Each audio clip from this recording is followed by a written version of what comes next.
everyone, Stephen is here. Before we get things started, I was wondering what exactly is Industrial Revolution. Could you help me explain a little bit, my friend, Friday? In the 1700s, we had the first industrial revolution with the adoption of steam plus water power and mechanization. Next, we moved to the 1800s. It was followed by the second industrial revolution, with the invention of mass production and electricity. Hey, this was a huge step up in the history of mankind, you know. As for the 1980s, computers and automation were introduced and we are passing through the third industrial revolution. As for now, the world is changing. We are now in the era of the fourth industrial revolution. Several new technologies are established, including the Internet of Things, cloud computing and cognitive computing. The key to the fourth industrial revolution is not about getting data only, but to make use of these data, and convert them into useful, understandable information for better control in processes and also business. That's all I could share. Friday signing out. Thank you, Friday. That was indeed a big help. I'm here now with Professor Dr. Daniel Shakirine. So Professor Dr. Daniel Shakirine, what does the fourth industrial revolution related to chemical engineering? Thank you, Stephen. Hey, it's 2020 now. Of course there will be lots of limitations exist, especially in chemical engineering. This includes loss of experience, where number of skillful and experienced engineers within operations, maintenance and engineering teams are keep decreasing by years. This also causes the cost pressures. The continuing cost and profitability challenges means that producers are looking for ways to increase plant availability while decreasing maintenance spend. Aging assets maintenance gets harder as assets ages.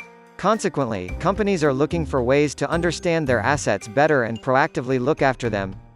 In a chemical plant, there can be dangerous equipment and processes where you don't want operators and maintenance staff going if they don't have to. Have you heard about Piper Alpha disaster? A disaster? Really? The famous disaster in 1988, where 167 crew lost their lives on the oil and gas platform. Because of this, accidents are deeply regrettable, and the world has served to improve and expand offshore safety regulations. Today's sensing technologies coupled with the ability to send information devices reduces the amount of time that employees need to be in these hazardous locations, because they can check the data related to the machine from devices, then they will know what needs to be done before they enter the area. Furthermore, analytics can help to identify the experiments needed to definitively answer process development questions consistently, predictably and in less time.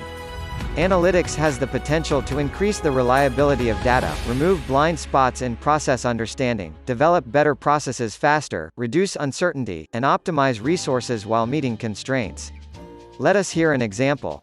Jarvis? A company wanted to bring a catalyst to market that could synthesize aliphatic polycarbonates from waste carbon dioxide. It identified 35 factors that might affect yield, and it couldn't see an efficient way forward to optimize the process. In the past, the company had tried traditional experimental approaches with varying success. Sometimes it was lucky and identified a solution quickly, other times it was unlucky and had significant overruns. After implementing IR 4.0, the company exploited its existing data using data mining, to identify the top 10 factors out of the 35 that might be responsible for its KPI outcomes. After conducting experiments, it was able to fit a predictive model, and communicate that insight to key stakeholders. Rather than commercializing the catalyst, the business unit was spun off to Saudi Aramco for $100 million United States dollars. Good work, Jarvis. I'm impressed. Back to you, Stephen. Wow, that's great. Anyway, thank you, Professor, for such detailed explanations. Just now I googled it. You know what? There are many advantages from the IR 4.0. It reduces the possibility of error created and time to market the integrated workflow. Increased safety is another huge win currently available thanks to early Industry 4.0 capabilities. As the saying said, safety is a critical benefit of embracing 4.0 technology. In a nutshell, the technologies we now take for granted in our domestic lives have roles to play, and we are seeing the steady transfer of these technologies into the industrial environment. This poses many engineering challenges, but the rewards will be too good to miss out on. Thank you for your attention. See you in the future.